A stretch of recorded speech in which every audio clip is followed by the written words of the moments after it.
Sa pagpapatuloy po ng unang hakbang sa Kinabukasan Project sa Sipalay City, daang-daang mag-aaral ang nahagnugan ng mga bagong gamit pang-eskwela ng GMA Kapuso Foundation.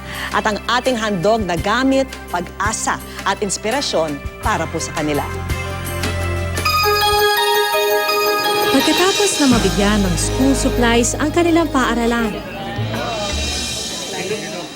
sinamahan namin si James pauwi sa kanilang bahay. Masaya sa pagdating sa bahay. Papasok na ako pa, may bag ko. Noon kasi wala sa bag. Pag ihatid ko, yun, nabantayan ko kasi uwi kayo, wala sa kuno bag. Ay, pagdating niya kanina, sulat sa kagad, ang pangalan niya, practice. Si James nakatanggap sa mga bag, naramdaman ko, nalipay man ko sa iya.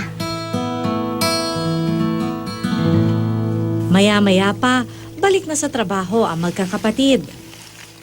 Tuwing bakasyon, ang ginagawa namin, nag-aano po kami ng uling para makatipon ng pera. Para sa aming pagklase, may araw pa kami ibibili ng mga supplies.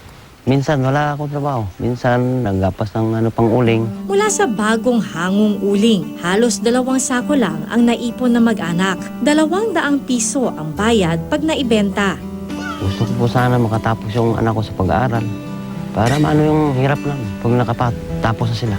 Pagtulong sa ama, higit pa man sa pambili ng gamit pang eskwela.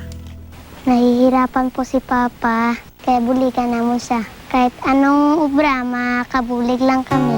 Mga kamay na di bale ng madumihan, makapasok lang na may gamit pang eskwela pagdating ng pasukan. Paglaki ko po, ang akong pangarap maging teachers.